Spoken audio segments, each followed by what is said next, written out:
1975. Carefully searching your new campsite, you find a letter pinned to a nearby tree, just waiting for you to find and read it. That's a little ominous. How much longer can I survive the Forsaken Land? I have a plan for escape. Taking my supplies and heading out tomorrow. Emmanuel Dixon. So this is the guy left a note. There is someone else here, and he has a plan for escape. The letter is dated only 2 days ago. If you hurry, you may be able to find Dixon and escape with him. So our goal is, after Survivor investigates landmark number 4, we get to advance to stage 2. Oh. So our goal right now is we got to find some landmark on this mark number 4. Okay. All right, how do we do that? Find Dixon! So the way that this game works is we are going to be each taking a turn during a day phase and using our stamina to perform different actions, which we've got here on your action reference card, which we'll go over in a minute. Our stamina will carry over between days, but the night card, which is the next phase, after everybody takes a turn, we're going to draw a night event. And then bad things are going to happen on that. We're just going to go through the card top to bottom, but it will have a certain amount of stamina that we gain for the next day. So that's going to vary as it goes. I think it's at least 6 every time, but it could be more. So we're just going to be repeating that general process. Everybody takes a turn, night phase. Everybody takes a turn, night phase, until we win or advance the story and dies. Okay. Which leads me to our character sheet. So if you look here, we've all got special characters that have special abilities. I am Aisha Band-Aid. I'm a chemist. And I have a special power where I can spend poison as if it were medicine. And I can spend stamina to get water or poison from a water source. But this is my character stats. This is my stamina here. So I'm going to start off with 8 to spin. And then this is my health tracker. So this works a little bit differently than most games. If I take a point of damage, depending on the type, I'll adjust one of these markers. So if I take a physical damage, which is this skull here, I would just change any one of these to a skull. And then if I take another damage of whatever type, I would have to change one of my hearts to that type.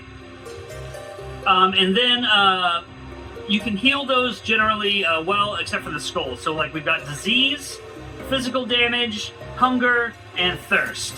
So hunger, thirst, and disease you can heal with various things such as food, medicine, or water. Physical damage, I think there are ways, but there's nothing like readily available. Fortunately, that's in the other bio. Probably with my luck.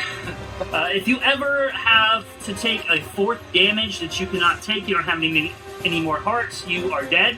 You become incapacitated, and you lie on the ground. Okay, interesting. So if you've already taken one type of damage, and you're taking any type of damage, you got to move one of the other 2 dials. Yeah. Got it. Okay. Interesting.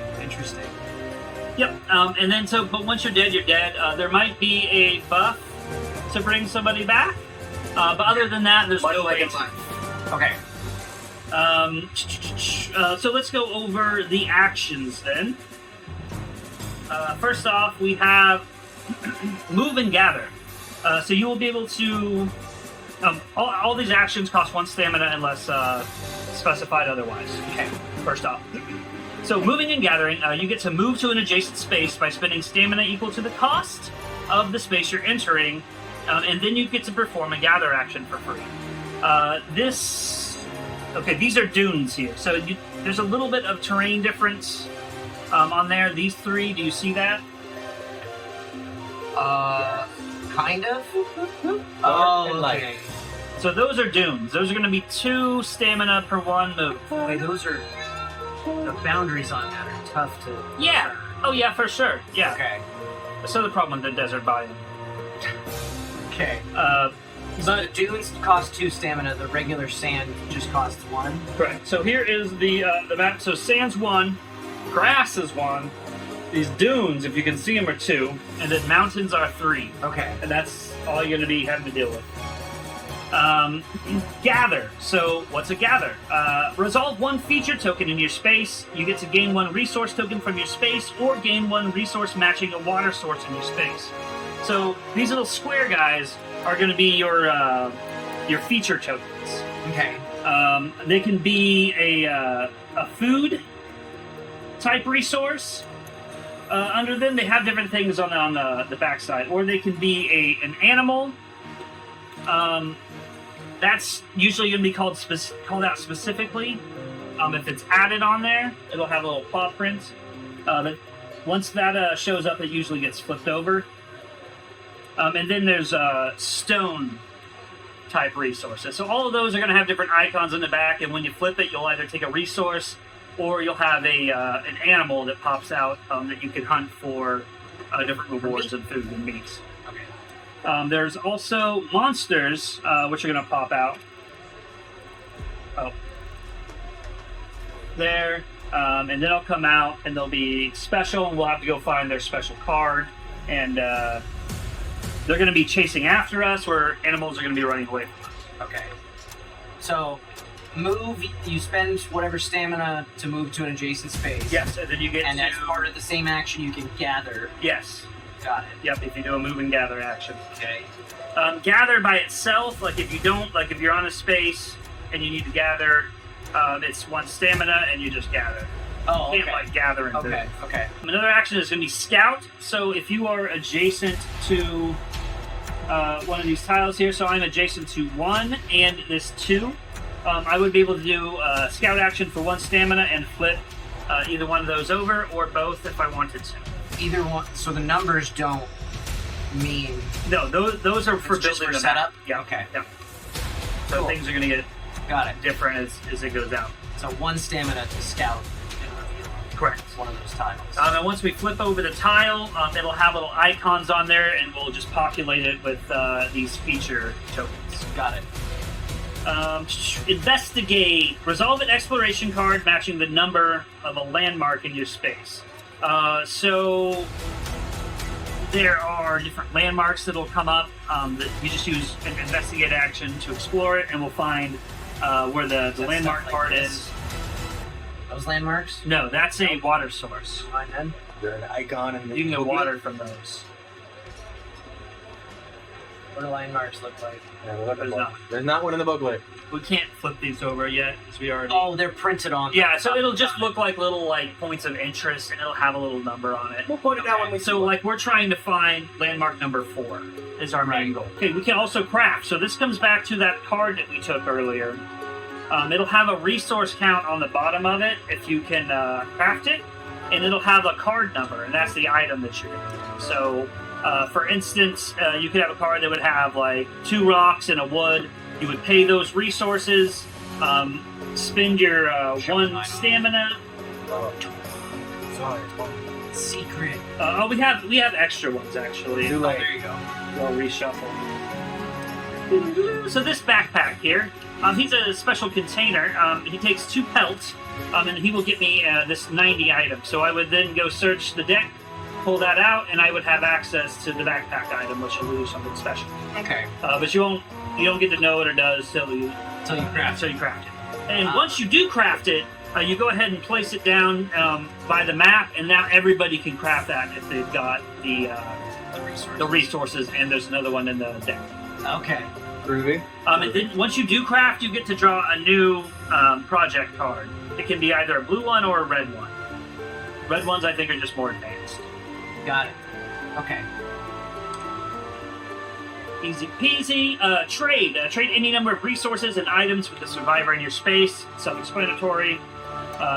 Cook meat. If you're at a fire, you can exchange any amount of meat for an equal amount of food. Are we at a fire? So we're at a fire. This is the only fire. It's a lit fire right now. I see the little fire icon at the bottom.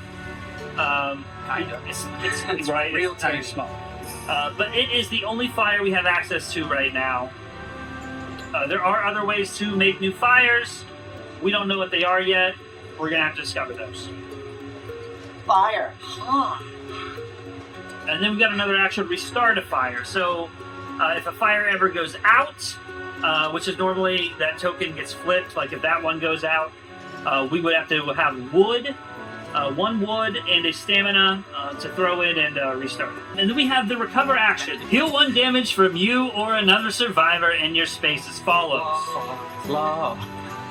So if you've got a food, you can heal 1 starvation damage from yourself or another ally in your spot. Dehydration. Spend 1 water to heal the dehydration wound. Sickness. Spend 1 medicine. Loot. Take 1 resource or item from a casualty in your space. So if somebody does die, you can go loot their body.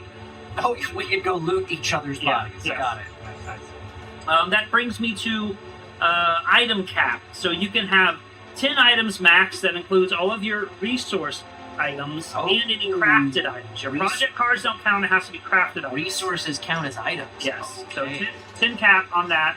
If you get something new, you have to discard before you gain a new item. Okay. Let's just go over the frequently overlooked rules, but that should be everything other than combat. When a survivor suffers 4 damage of any type, that player is eliminated. After crafting a project from the hand, draw a new project card. If an ability is used to move a survivor, that survivor cannot gather resources during that movement. If each survivor has a carry limit of 10, which we just went over, quest items cannot be discarded. So let's talk about combat. Let's talk about combat. What we can do here. Okay. So, let's say we've got this monitor lizard. These guys are going to come out. This isn't the right token for this guy, but whatever. So, monsters are going to come out, and if you're ever on the same location as a monster token, you're going to initiate combat. Let's do demonstrators. Okay, cool. So, let's say that there was a monster here, or that a monster showed up on my location. Okay. And he said, "Yo, Dustin, what's up? I'm about to bite your butt." And I said, "Hell no, I'm gonna fight you." So I would take my gray dice roll and compare it to the top gray number, which is 7. This is basically my attack on the monster's armor. You have to meet or beat it to do damage. I did not do damage. Okay. And then the next number, the red dice, is going to be compared to its red number. If that number meets or exceeds, they do damage to you. 1 damage, physical damage. Okay. So it's just going to sit there until it is defeated. There'll be probably night cards that'll move monsters around back towards us every night. Okay. They ignore any kind of movement restrictions on terrain. If you defeat them, you get whatever the reward is. This guy gives 1 meat and 1 pelt. That's about it. There is a special monster type that comes out that if you don't stop combat until one of you is dead, and it'll say explicitly like on the card. Can you kill it, or does someone die? Okay. Yeah, you can kill it, but basically you just like this here, like nobody died or got hurt. So you just keep. So I would keep going until either I died Like or normal combat rules, it's only 1 roll. Yeah. Yep, 1 roll. I think that's it. I think we know enough to venture out into the desert and die horribly. Hey, thanks for hanging out. If you want to spend more time with us, do us a favor. Hit that like button, hit that subscribe button, and most importantly, head on over to twitch.tv/BNB Tabletop and give us a follow there. We play board games live every Sunday night at 5 p.m. Pacific Time on a show we call The Board and Barrel. And we like to keep things interactive. You guys can influence what happens throughout the course of a game with our Buff and Nerf house rules. You can also make predictions on how things are going to pan out, play virtual bingo for a chance to win a free board game of your own, and heckle us and stuff from the chat. Thanks again for watching, and we'll see you Sunday night.